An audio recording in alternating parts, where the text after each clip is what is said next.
Hello, Uganda. Muwanguzi Shadrack okuva mu Health Touch Uganda. Olwali ngenda kuba njogera ku kintu ekiri common gye tubeereeyo, ekintu kye bayita okwesika, abamu baziyita nsimbu.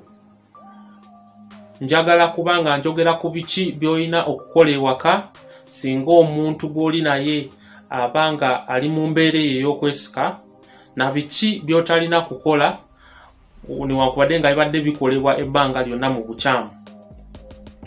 Okwesika oba embeera eno ey'okwesika, bw'obala abantu 10 omu ku bo mu bulamu bwe watuukira okufa, ojja kusanga nga afunye embeera eyo ey'okwesika waakiri omulundi gumu mu bulamu bwe. Ekyo kitegeeza nti embeera eyo nnyingi nnyo eyo gye tubeera, naye ate etiisa nnyo abantu abamu. Kyova olaba kiba kirungi n'omanya ki ekyokukola singa ekintu ekyo kiba nga kituuseewo.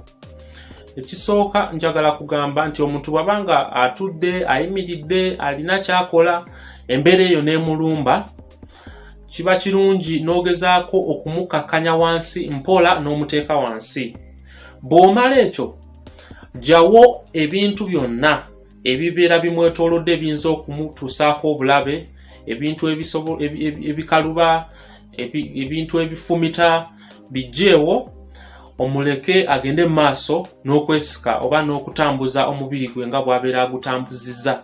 Togezaako okumulemesa kutambuza mu mubiri, togezaako okumunywereza wansi, kubanga ojja ate kuleeta obukosefu obulala obusinga n'obwo bwe yandifunye. Kati gwe muleke akole buli kyonna kyagala okukola, wabula fuba okulaba nti waali n'ebimwetoolodde tebigenda kumutuusaako bulabe. Bw'obeera nga omutadde wansi, kiba kirungi n'ofuna ekintu ekigonda, osobola okuzinga ekigoye, osobola okuzinga jacket, osobola okufuna pilo n'ogimuteeka wansi w'omutwe, n'abanga bw'abeera nga atambuzizza omutwe tagukuba wakaluba kufuna buzibu bulala. Bw'abeera nga ayambadde ekintu kyonna mu bulago kimugjeemu ng'ettaayi gisumululeko waakiri ebeere nga temukutte nnyo, necklace n'ebintu byonna eby'omu bulago bye bateekamu, asobole okuba nga talemesebwa kussa. Waliwo abamu abalekerawo okusanga bw'omutunuulira ogenda okulaba alinga nga atakyassa. Ekyo tekikweraliikiriza, abasinga bakifuna naye batera ne baddamu okussa essaawa yonna. Togezaako kumuwa mukka gwa bulamu. Waliwo gw'omukka omuntu gwe bamufuuwamu, kati ng'abantu ababadde bagudde mu mazzi ne babajjayo, waliwo gw'omukka gw'obulamu gwe tubafuuwamu, naye omuntu ali mu mbeera eno ey'okwesika ekyo takyetaaga. Ekirala, bw'abeera nga alekedde awo okwesika wabula nga tannazuukuka, muteeke wansi w'oba omutadde agalamire nga ali ku ludda olwa kkono oba ku mukono gwe ogwa kkono. Ekyo nakyo kiyambako mu kussa obulungi omuntu ng'ali ku mukono gwe ogwa kkono. Bw'aba nga ali mu kwesika oba nga tannazuukuka, togezaako kumuwa kyakulya, togezaako kumuwa kyakunywa, newankubadde nga erimu libeera ddagala. Tobimuwa, bijja kumutugira bwereere, ate ekyo nakyo kimuviireko obuzibu obulala.